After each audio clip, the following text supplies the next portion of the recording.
Good evening everyone. हम प्रियंका और geography with Priyanka में आपका हार्दिक स्वागत करते हैं। तो हम लोगों ने पिछले क्लास में क्या पढ़ा था? तो हम लोग पढ़े थे महाद्वीप, जिसे कि इंग्लिश में क्या कहते हैं? कॉन्टिनेंट कहते हैं। तो हम लोग पिछले क्लास में ये पढ़े थे कि टोटल कितने महादेश हैं, उनका आकार विस्तार क्या है, क्या नहीं है, और सबसे बड़ा महाद्वीप कौन सा है। तो सबसे बड़ा महाद्वीप कौन सा है? एशिया महाद्वीप। तो चलिए हम लोग आज का क्लास स्टार्ट करते हैं। आज का टॉपिक रहेगा, क्या रहेगा? तो वो एशिया महादेश रहेगा, महाद्वीप रहेगा। हाँ,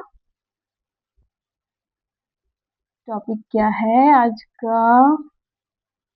तो एशिया है ना, क्योंकि हम लोगों ने तो पहले पढ़ लिया है महाद्वीप क्या है, कितने हैं। तो आज हम लोग पढ़ेंगे कि सबसे बड़ा क्या है, कौन सा महाद्वीप है। ठीक है, तो हम लोग इसको और विस्तार से जानने से पहले पहले हम लोग समझ लेते हैं कि एशिया शब्द का अर्थ क्या है। इसका अर्थ क्या होता है ना? तो इसका अर्थ हो जाएगा, क्या होगा?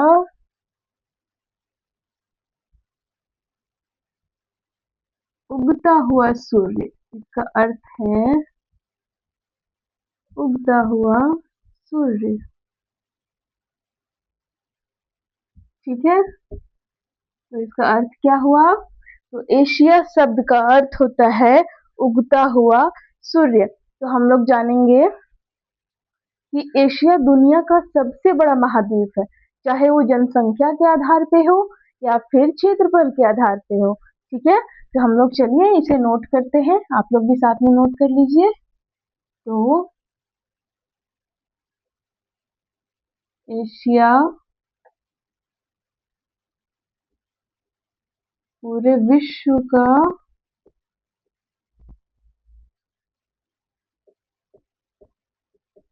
क्या है? तो पूरे विश्व का सबसे बड़ा महाद्वीप है। ठीक है, सबसे बड़ा महाद्वीप है पूरे विश्व का। इसे हम देखते हैं जनसंख्या और क्षेत्रफल के अकॉर्डिंग। तो यह जनसंख्या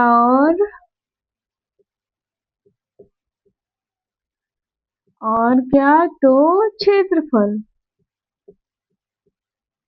जनसंख्या और क्षेत्रफल दोनों में बड़ा है। आप लोगों को पिछले क्लास में बताए थे हम, दोनों में बड़ा है। अब कितना बड़ा है वो देखते हैं। ठीक है, तो ये जनसंख्या यानी कि पॉपुलेशन, पॉपुलेशन, और ये क्षेत्रफल यानी कि एरिया। ठीक है, तो हम लोग देखते हैं, हम लोग देखते हैं क्या देखते हैं? तो पूरे विश्व में पॉपुलेशन कितना है एशिया महादेश में? तो 60%। ठीक है, और एरिया कितना है? तो एरिया है 30%, यानी कि एशिया महादेश में पूरे विश्व में टोटल जनसंख्या कितना है? पूरे विश्व का 60% जनसंख्या एशिया महादेश में ही निवास करती है। ठीक है, और पूरे विश्व में एशिया का क्षेत्रफल यानी एशिया का क्षेत्र एरिया 30% है, पूरे विश्व का 30% है। ठीक है, यहाँ तक आप लोगों ने समझा। तो हम लोग अब आगे देखते हैं कि जनसंख्या यहाँ पे 60% है और क्षेत्रफल 30% है। तो और आगे हम लोग देखते हैं, तो यहाँ का टोटल कंट्री भी देखते हैं हम लोग। ठीक है, कि टोटल कंट्री कितने हैं? टोटल कंट्री यानी कि कुल देश, एशिया महादेश में कुल कितने देश हैं वो हम लोग देखते हैं। तो यहाँ पे कुल 48 कंट्री है, यानी कि 48 देश है। आप लोगों को एक इंटरेस्टिंग बात बताऊं कि एशिया महादेश को क्या कहा जाता है? चलिए तो हम लोग देखते हैं। तो एशिया महादेश के यहाँ के नदी घाटियों को सभ्यताओं का पालना कहा गया है। एशिया महादेश के नदी घाटियों को सभ्यताओं का पालना कहा गया है। आइए हम लोग इसे नोट भी कर लेते हैं। क्या कहा हमने? तो एशिया महाद्वीप को सभ्यताओं का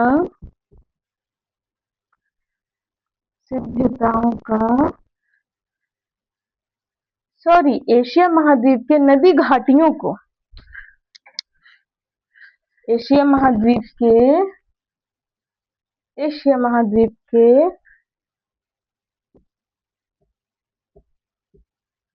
नदी घाटियों को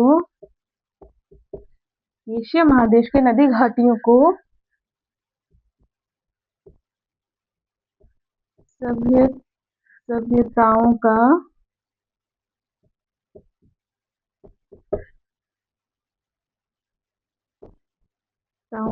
पालना कहा गया। क्या कहा गया है? पालना कहा गया। तो एशिया महाद्वीप के नदी घाटियों को, ध्यान दीजिएगा, एशिया महादेश के नदी घाटियों को सभ्यताओं का पालना कहा गया है। और ऐसा क्यों कहा गया है? तो ऐसा इसलिए कहा गया है क्योंकि जितने भी महान सभ्यताएं हैं, जितनी भी बड़ी सभ्यताएं हैं, सारे के सारे एशिया महाद्वीप में जन्मे हैं। और ऐसा इसलिए हुआ है, पहले हम लोग जान लेते हैं कि वह कौन कौन सी सभ्यताएं हैं। तो जैसे कि हमारा सिंधु घाटी सभ्यता, वो भी एशिया महाद्वीप में ही जन्मा है।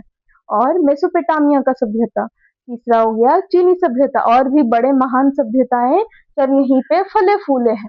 और ऐसा क्यों हुआ है? तो हम लोग शुरू से पढ़ते आ रहे हैं कि प्राचीन काल में लोग कहाँ पर बसते थे? तो नदी के किनारे बसते थे। ऐसा क्यों? क्योंकि सबसे पहले इंसान को क्या चाहिए? पेट भरना, ठीक है। तो वही पेट भरना, एक आवाज चाहिए, जानवरों के लिए भी चारा चाहिए, तो उसके लिए नदी एक नंबर होता था। नदी के किनारे वे बसते थे, वहां का पानी पीते थे, वहां से खाना बनाते थे, वहां से खेती करते थे। उनके मवेशियों के लिए भी नदी एक वरदान था। तो एशिया में नदियां बहुत सारी हैं, तो इसलिए यहाँ पे नदी के किनारे ही ये सारी बड़ी सभ्यताएं फले फूले। ठीक है, यहाँ तक समझ आया? और पता है, एशिया को सभी धर्मों का जन्म स्थल भी कहा जाता है। इसे भी हम लोग नोट कर लेते हैं। ओके, क्या कहा जाता है? एशिया को सभी धर्मों का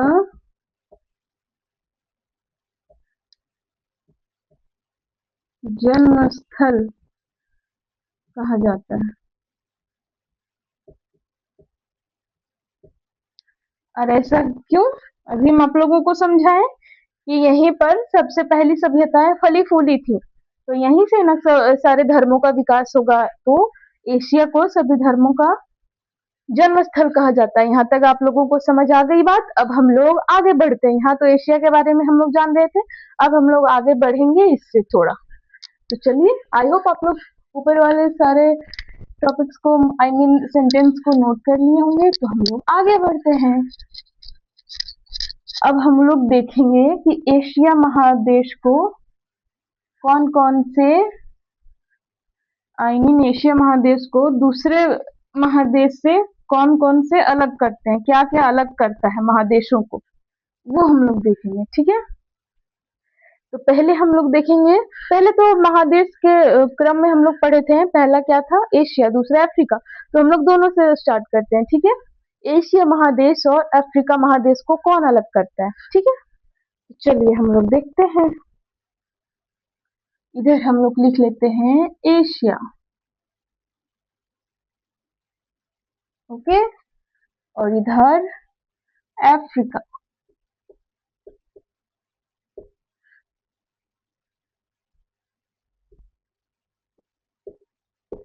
अफ्रीका, इधर एशिया। अब इन लोगों को अलग करता है, कौन अलग करता है तो देखते हैं।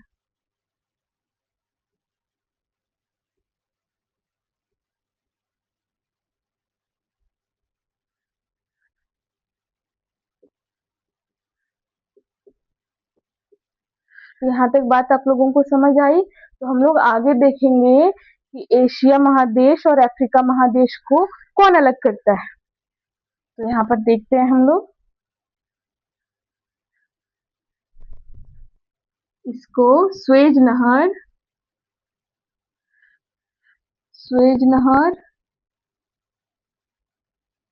और लाल सागर अलग करता है। कौन कौन अलग करता है? स्वेज नहर और लाल सागर। आज हम लोग थ्योरी पढ़ रहे हैं, ठीक है। कल हम आपको मैप बना के अच्छे तरीके से समझाएंगे, इसलिए आज का क्लास पूरा देखिएगा और आगे जो अगले क्लास जो अपडेट होगा, अगला क्लास जो हम डालेंगे उसको भी ध्यान से देखिएगा, ताकि उसमें आपका सारा डाउट क्लियर हो जाए। इसमें तो हम लोग थ्योरी पढ़ रहे हैं, उसमें मैप के द्वारा अच्छे से समझेंगे, ठीक है। तो चलिए हम लोग देखते हैं। तो एशिया महादेश को और अफ्रीका महादेश को कौन अलग करता है? तो ये स्वेज नहर और लाल सागर अलग करता है, ये दोनों दोनों महादेशों को, ठीक है। अब हम लोग देखेंगे एशिया महादेश और यूरोप महादेश को कौन अलग करता है।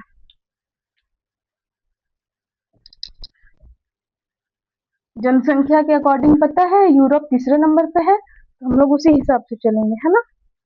तो एशिया, एक साइड हम लोग एशिया लिख लेते हैं, एशिया, और इधर क्या है? Europe, Europe. तो चलिए हम लोग देखते हैं कि इसे कौन कौन सा चीज अलग करता है ये दोनों महादेश को, ठीक है। तो पहले में आ जाएगा यूराल पर्वत। ऊपर में लिख देते हैं अलग कौन करता है।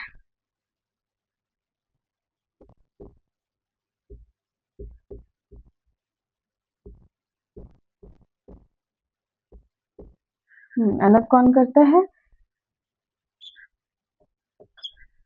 तो चलिए हम लोग देखते हैं, पहला है यूराल पर्वत।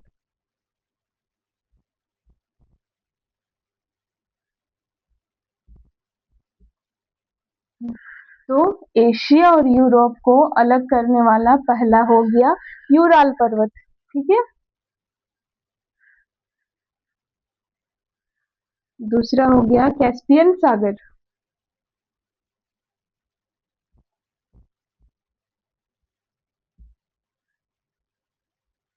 क्या हो गया? कैस्पियन सागर।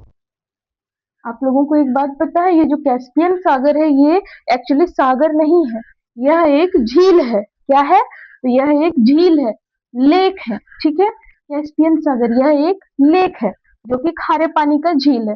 हाँ, ये कैस्पियन सागर एक खारे पानी का झील है, ठीक है। अब तीसरा इसको अलग करता है एक पर्वत है, उस पर्वत का नाम है काक्स पर्वत। काक्स पर्वत, ठीक है। ये तीनों मिलकर एशिया और यूरोप को अलग करता है, ये सीमा है, ठीक है। यूराल पर्वत हो गया, कैस्पियन सागर, काक्सस पर्वत। ये हम आगे क्लास में कल मैप में हम बहुत अच्छे तरीके से इसको समझेंगे, ठीक है। अब चलिए हम लोग थोड़ा बहुत आगे हम लोग जान लेते हैं।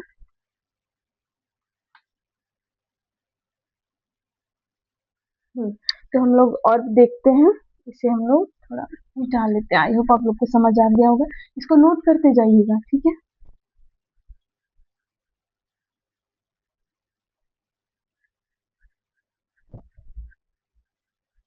तो अब हम लोग आगे देखते हैं, कुछ कुछ दो तीन लाइन है बस, हम लोग देख लेते हैं।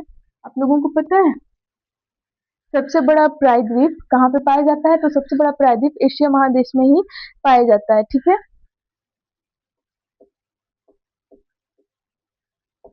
सबसे बड़ा प्रायद्वीप,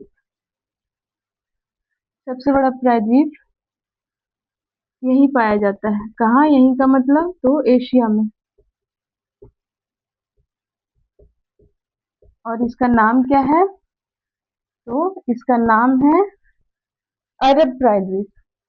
इसको हम लोग मैप में देखेंगे, अरब प्रायद्वीप। क्या आप लोग को प्रायद्वीप का अर्थ पता है? प्रायद्वीप का मतलब पता है? प्रायद्वीप किसे कहते हैं? तो वह स्थल भाग, वह भूमि जो तीनों ओर पानी से घिरा हो, ठीक है? वह स्थान जो तीनों ओर पानी से घिरा हो और एक तरफ जमीन से घिरा हो, उसे हम लोग प्रायद्वीप कहते हैं। जैसे कि हमारा भारत भी एक प्रायद्वीप है। ये रहा भारत का निचला भाग, ठीक है? इधर भी जल है, इधर भी जल है, इधर भी जल है। इधर कौन सा है? बंगाल की खाड़ी है, ठीक है? इधर कौन सा है? तो अरब सागर है। इधर कौन सा है? तो हिंद महासागर है, ठीक है? तो इसी को हम लोग क्या बोल देते हैं? इसी को प्रायद्वीप कहा जाता है। तो ऐसे में ही ये इसी आकार का सबसे बड़ा प्रायद्वीप कहाँ पाया जाता है? तो यह प्रायद्वीप भी कहाँ पाया जाता है? एशिया में पाया जाता है, जिसका नाम अरब प्रायद्वीप है, ठीक है? उसके बाद हम लोग देखते हैं विश्व का सबसे ऊंचा पर्वत भी एशिया महादेश में ही पाया जाता है।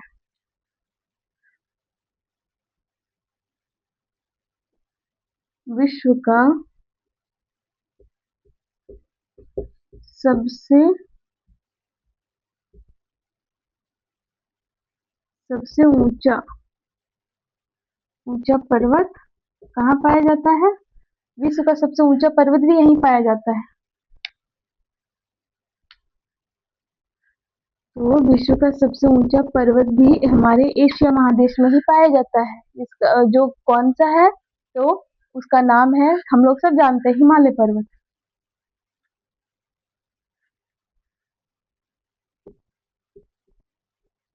हिमालय।